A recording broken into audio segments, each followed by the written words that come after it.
Y aquí estamos en un nuevo bloque de entrevistas, y vamos a tener el gusto de que nos acompañe una profesional de la psicología, una persona que sabe mucho sobre todo de lo que es la teoría del apego, esta teoría que tantas veces trajimos a la radio, a las conversaciones, para entender lo vincular, para entender cómo nos relacionamos con otros, teniendo en cuenta la manera en que aprendimos a querer.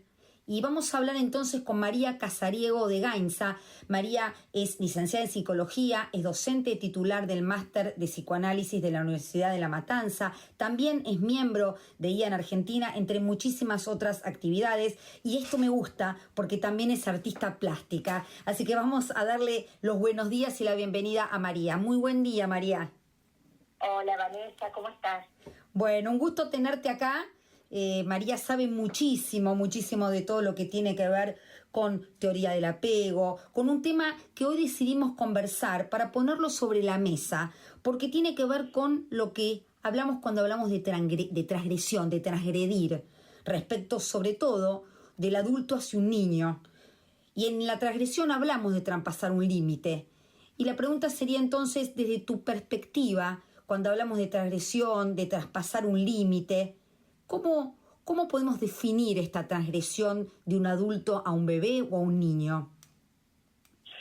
Bueno, es muy interesante lo que estás diciendo, porque justamente la transgresión es un concepto que en algún punto tiene componentes culturales y ha ido modificándose en un montón de cuestiones.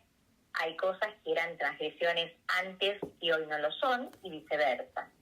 Por ejemplo, hace 20 años darle un piquito a un niño era algo habitual. Hoy en día no se considera una conducta recomendable.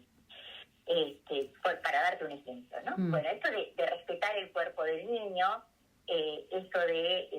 antes era muy frecuente que si uno entraba a un lugar, impulsar al niño y hasta lo obligara a darle un beso o saludar con un beso a todas las personas que estaban ahí.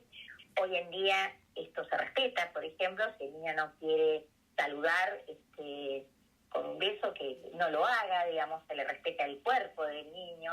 Se está fomentando mucho que en las prácticas de higiene, por ejemplo, los niños traten de ser autosuficientes lo más rápido posible en función de su control de esfínteres, aunque esto implique no tener la mayor de las higienes, pero sí que toquen sus genitales ellos solos. Esto como un montón de medidas que hoy en día se tienen en cuenta en relación a, bueno, justamente estas conductas absolutamente transgresoras de algunos adultos, que obviamente no son las prácticas comunes ni normales, son prácticas perversas, pero que algunos adultos tienen. Sí. No solamente en un abuso, sino en un montón de cuestiones a veces de hiperexcitación innecesaria. Sí, y en ese punto me quedo, ¿no? Porque hemos hablado y podemos transitar en algún momento de la entrevista lo que tiene que ver con transgredir quizá desde lo sexual o lo que tiene que ver con el abuso, pero me interesa esto que dijiste porque podemos hablar de transgresiones casi como implícitas, ¿no? En donde no es tan evidente este abuso o este traspaso de límite, no considerar las necesidades del otro, y entonces hay cosas muy sutiles, como puede ser el respeto del cuerpo. ¿Cómo verías vos entonces, también entendiendo lo cultural, cuando hablamos de este tipo de transgresiones en donde pareciera que el otro no es un legítimo otro, sino que casi como que le pertenece al otro, o puede no entender que el niño puede tener una mente diferente a la de la madre o el padre?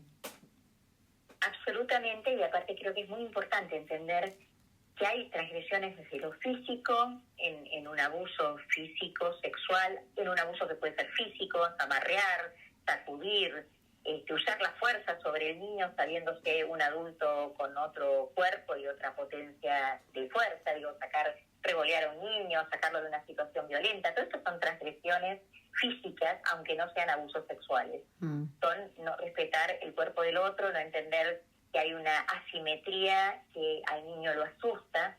Yo hace muchos años me formé con Arnaldo Raskoski, un paradigma en la Argentina, y él siempre nos mostraba en las clases, por ejemplo, un adulto enojado, y él lo hacía parándose arriba de una silla. Y nos decía, imagínense la dimensión para el niño de ese adulto arriba de una silla, enojado, gritándole.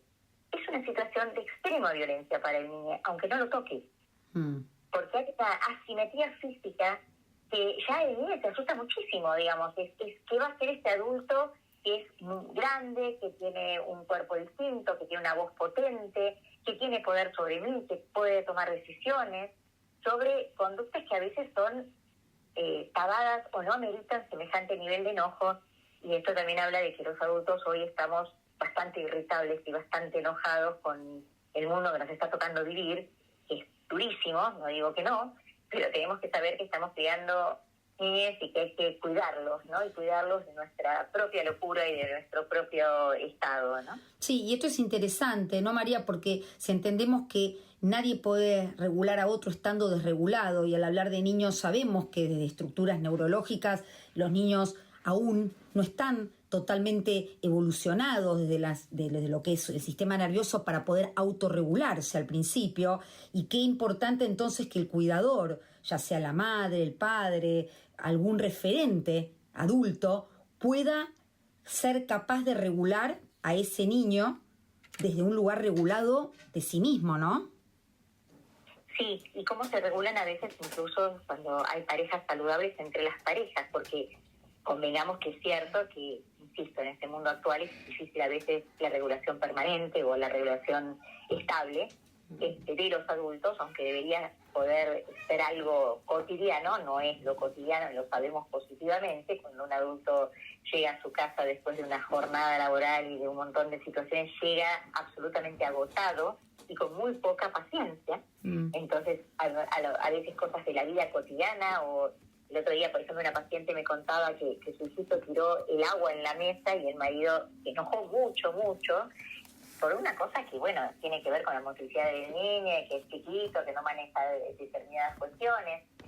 Pero el enojo del padre no tuvo que ver con el vaso del niño que tiró, que se le cayó, sino con el estado de alteración que ese papá tenía. Claro. Entonces, también poder ponernos de acuerdo con la pareja, de poder saber cuando, yo digo siempre la carrera de posta, cuando uno está desbordado, poder decirle al otro, hoy no puedo, ayúdame vos, o sea, ayúdame en esto, o hacete cargo vos, porque hoy no puedo, ¿no? O sea, no sentir, porque uno no es Superman tampoco, y que no puede siempre, y no puede bien siempre, y que lo importante es tratar de hacer lo mejor posible en conjunto si uno está con alguna pareja o partner que pueda acompañar en la crianza. Sí, exacto, y eso también es importante, el poder entender que necesitamos estar en eje para poder ser para otros y saber cuándo no lo estamos, porque evidentemente si no podemos tener cercanía, si no podemos tener la lectura de las intenciones de ese niño porque no estamos conectados, no estamos presentes, está buenísimo esto de la carrera de postas, ¿no? De poder saber cuándo no soy funcional. Y aceptar esto, porque la verdad que también tenemos una cultura que nos exige ser 10 en todo, ¿no? O sea, ser 10 madre, ser 10 amante, ser 10 profesional, y no se puede, a veces no se puede de verdad. Entonces esto de también poder decir, bueno, hoy no puedo, y no me transforma en una mala madre correrme, me transforma en una mala madre o en un mal padre que ejerzo violencia porque yo estoy desregulado. Claro. O no puedo decir, en este momento no puedo. Y pedir ayuda, pedir a las redes, tanto a la pareja o a veces a las redes de aseo secundario, abuelos, tíos, sobrinos, todo lo que puede ayudar. Uno de los grandes problemas hoy en día en las crianzas son que las familias son familias nucleares, o sea, familias tipo, y no hay la red que había antes de transgeneracional, de abuelos, claro, tíos, o sea, eso se ha perdido en función también de las mudanzas de los jóvenes a las urbes y todo lo demás, es un problema sociológico, pero deja a la familia muy sola, a la familia nuclear muy sola, y entonces hay que recurrir o a niñeras o a colegios o instituciones pagas para poder repartir la crianza, y está bueno encontrar buenos vínculos cercanos que te puedan ayudar cuando uno no puede más, y está bien no poder más. El asunto es reconocerlo y decir, hoy no estoy pudiendo, y no voy a ser adecuada, no voy a ser coherente, no voy a ser correcta, entonces no sentir ni culpa ni que uno es mal padre por esto, sino poder decir, hoy no puedo. Exacto, porque como decís vos, hoy hay otros tiempos, hoy hay otras exigencias, y a lo mejor también hay más soledad en esto de criar, no haciendo mucho honor a esto de criar en tribu, y esto también tiene sus consecuencias, ¿no? Hablamos de asimetría y queremos entender, ¿no?, que la simetría está buenísima, porque en realidad hay una simetría, pero conocerla implica gestionarla para no abusar de esa simetría, ¿no? No abusar y no confundirla, porque yo creo que hoy en día un gran problema que hay en nuestra cultura actual es la confusión. Todo está muy confundido. Antes, fuera del aire, hablábamos de que yo trabajaba mucho con adolescentes y muchas veces me encuentro con madres que son igual que el adolescente o compiten con el adolescente. Y esto genera un estado de desvalimiento al adolescente tremendo. O sea, no hay un adulto referente y capaz de estar en esta simetría que planteas, Vanessa, y genera un estado de, bueno, es mi mejor amiga, mi mamá es mi mejor amiga. Genial. Amigas tenés un montón, mamá tenés una sola.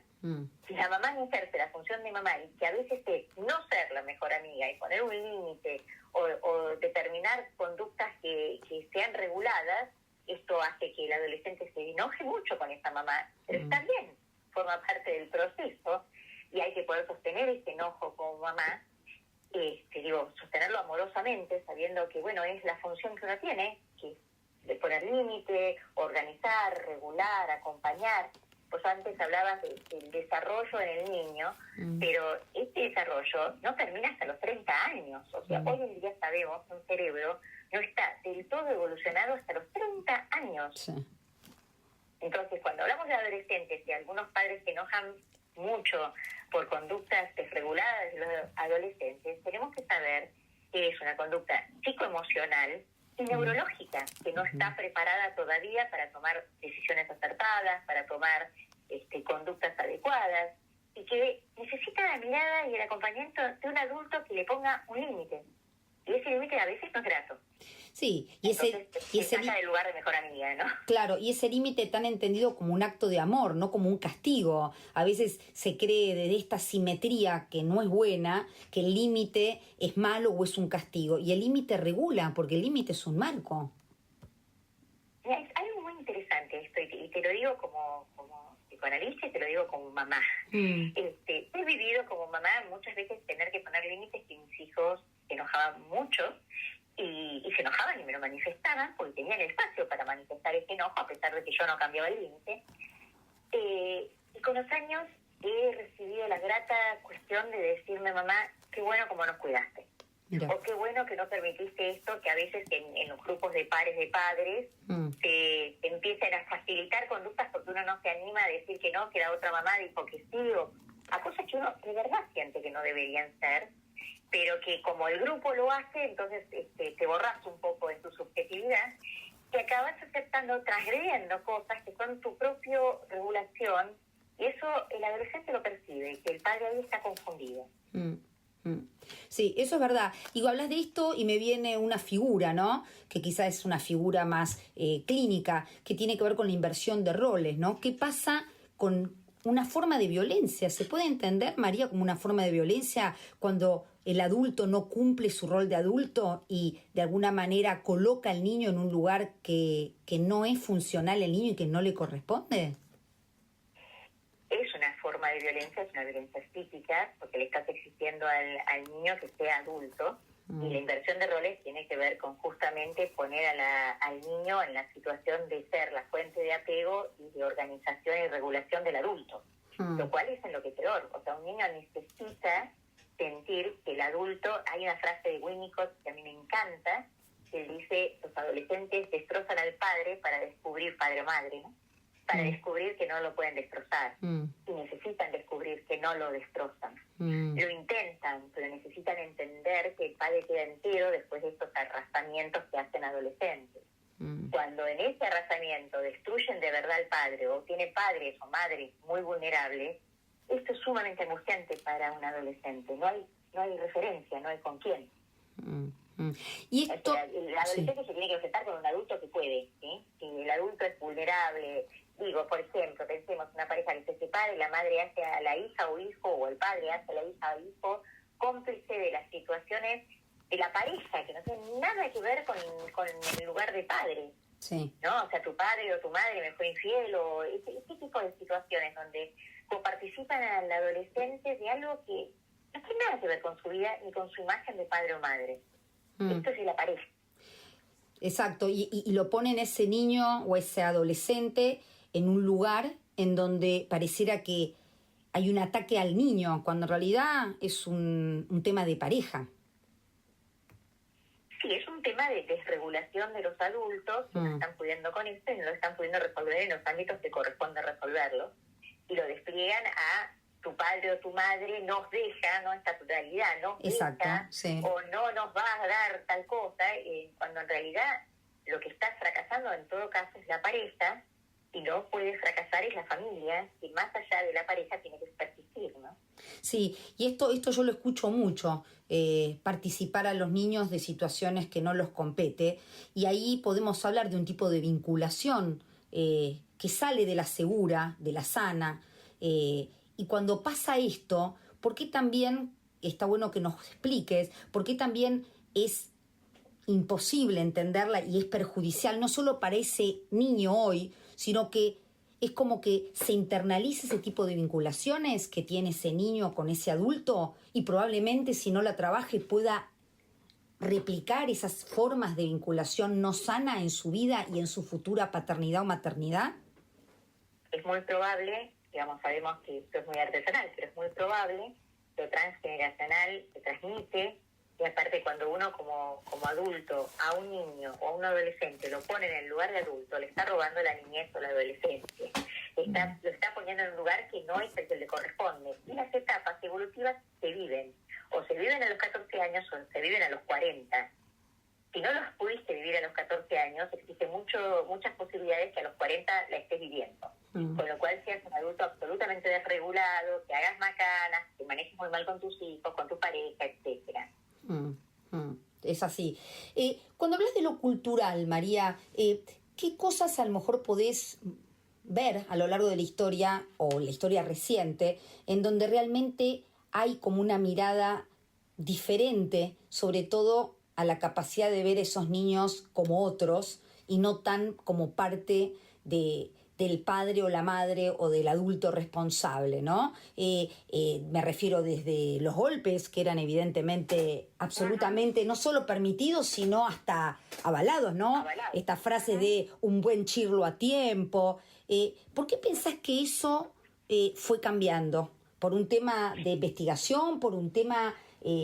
¿En qué cambia? ¿Por qué hay esos cambios culturales de, por ejemplo, saber que hoy está prohibido? Y si no lo saben, esto es importante que toda la gente que nos escucha lo sepa.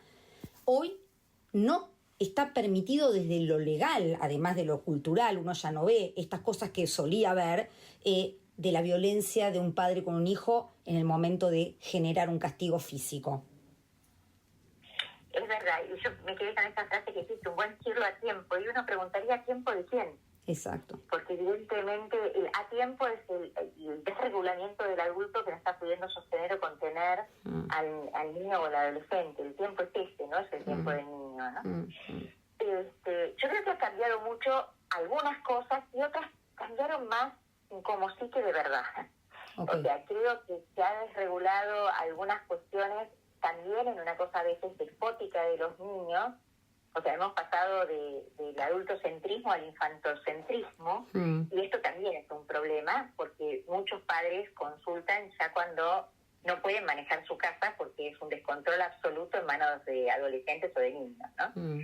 Digo, como esto de entender el concepto que vos dijiste recién, que creo que es fundamental, que es regulación. Y regular es todos los santos días y todos los días revisar qué estamos haciendo y cómo lo estamos haciendo, ¿no? Como adultos, en la pareja, con el vínculo con nuestros hijos, porque cambia todo el tiempo y por supuesto cambia en función de las edades prioritariamente. Pero, digamos, creo que hace 40 años a un niño se lo castigaba, no se entendía la sexualidad infantil, había un montón de conductas que eran absolutamente represivas, hoy no, pero algunas veces en este hoy no caemos en cosas que son absolutamente sin límites. Y esto también tiene sus consecuencias, ¿no? O sea, hace un rato estábamos hablando antes de salir al aire en esto de los límites a los adolescentes y la dificultad a veces en los adultos que hay hoy en día de poder decir, bueno, por ejemplo, marihuana no. Exacto. Aunque el adolescente fuera de casa fume marihuana y nosotros lo sepamos, no habilitar que esto ocurre compartidamente, por ejemplo, cosa que está ocurriendo mucho. Sí, sí, yo lo he escuchado mucho también eso, casi como, bueno, ahora se usa esto y creo que está muy bien el mensaje, María, porque una cosa es el alcohol, en donde hay un punto en donde podemos entender que un chico de 18 años, 17, puede tomar algo y puede generar un punto en donde puede regular la cantidad que toma o no, pero puede haber un punto gris o un punto intermedio, pero con la droga no. Es decir, la droga... Con ambas cosas, o sea, el alcohol Sí. también es una droga, Vane, o Sí. sea, es la entrada a muchas drogas y a muchas situaciones de peligro del adolescente. Sí. Digo esto también, que hoy en día los padres naturalizan vino borracho, ¿no? O sea, vino borracho, sentémonos a charlar qué pasó, por qué no pudo controlar el alcohol. Una cosa es tomar, otra cosa es llegar borracho. Exacto. Se ve con mucha frecuencia como alcohólico en chicos muy chicos, que no son sin consecuencias. O sea, pensá que parezco las viejas, pero en nuestra época nadie tomaba a los 14, 15 años. Hoy en día toman a un nivel que a los 30 años ya este hígado ha tenido un nivel de exposición al alcohol altísimo y esto hace que se transforme en impermeable. Y esto es muy serio fisiológicamente, con lo cual no es, bueno, se emborrachó, tuvo un coma alcohólico, la fiesta de egresados, el cumpleaños de 15, y sumamos cumpleaños de 15, fiestas de egresados y muchas situaciones de alcohol, donde hasta hay algunos padres que les causa gracia esto, como, uy, vino re borracho. Es un indicador, digo, no es para ejercer ninguna represión, sino para dialogar. ¿Qué tomaste? ¿Cómo tomaste? Enseñarle a tomar, explicarle el límite, poder registrar en qué momento dejó de tomar conciencia de su estado, porque también esto expone a situaciones de promiscuidad sexual y de riesgo sexual enorme en adolescentes. Hoy en día los chicos llegan a las matinés y a las previas ya alcoholizados. Con lo cual, bueno, todo lo que pasa ahí pasa a ser bastante descontrolado y peligroso, ¿no? Sí. Entonces, no se trata de reprimir ni de enojarse ni nada, sino sentarse, hablar, abrir el diálogo, preguntarle qué tomó, qué mezcló, cómo tomó, qué sintió cuando tomó y qué situaciones perdió de control, para explicarle que esto es muy serio porque pueden pasar otras situaciones peligrosas. Muchas chicas que toman taxis a las 2, 3 de la mañana totalmente alcoholizadas. Y esto de verdad es un riesgo, no debería serlo. Uno piensa en una sociedad que sea más benévola y no debería ocurrir ningún riesgo para una joven que sale alcoholizada, pero sabemos que sí lo hay.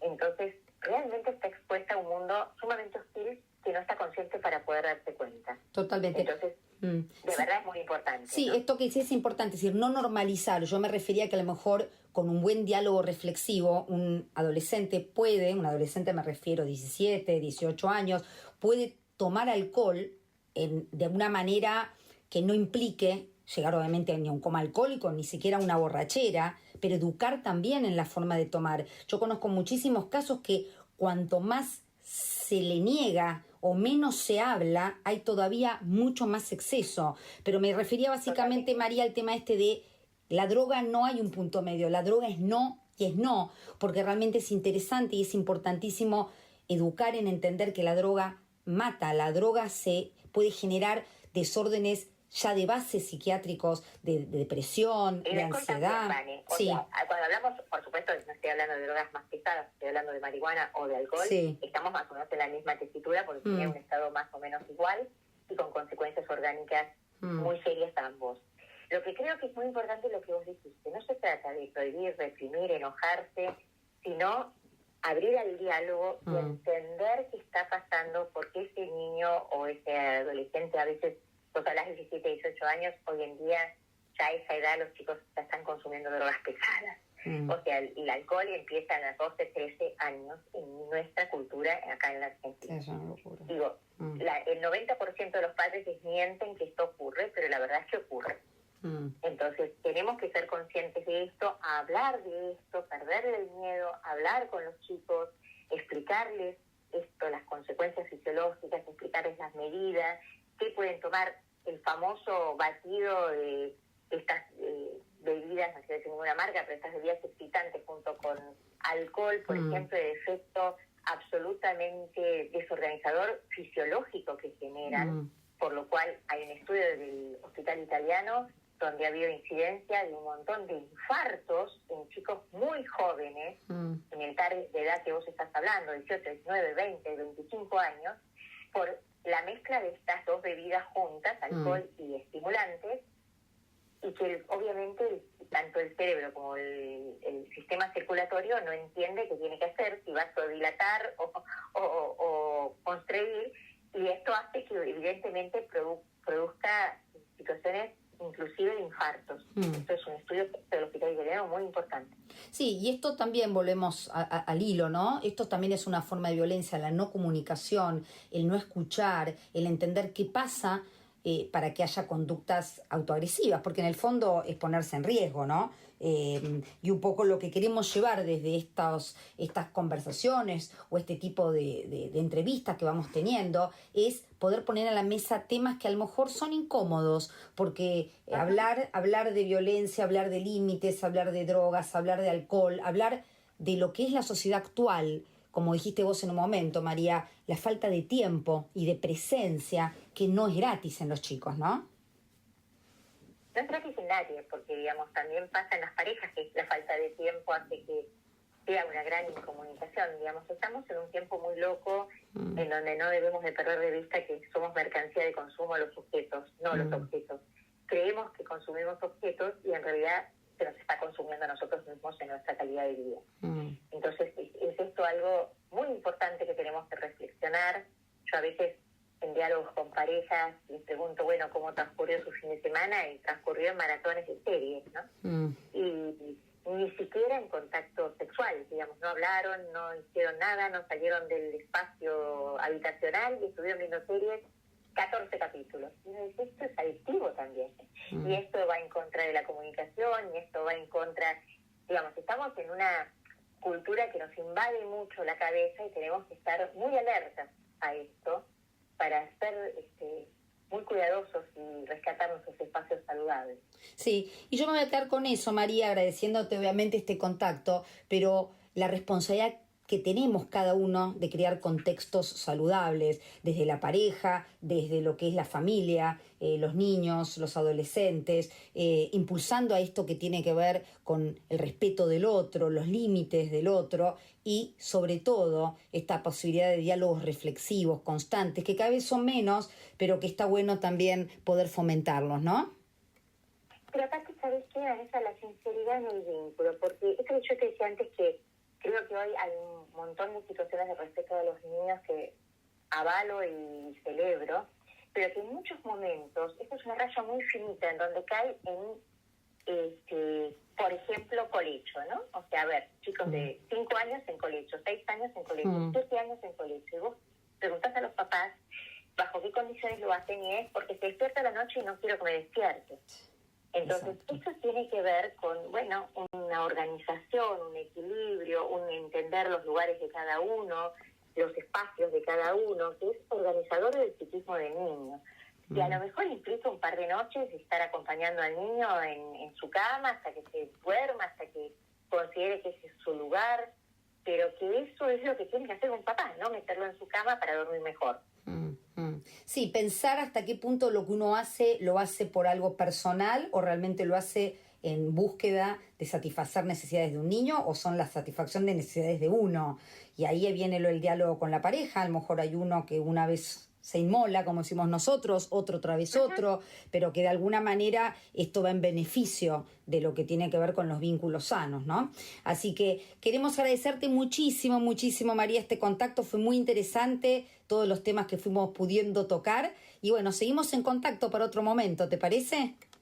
Muchísimas gracias, Vanessa, a vos, y qué bueno el espacio que se da. Un beso gigante. Muchísimas gracias. Estuvimos entonces hablando con María Casariego. Ella es psicóloga, especialista en todo lo que tiene que ver con la teoría del apego, lo vincular, tanto en niños como en parejas y adultos.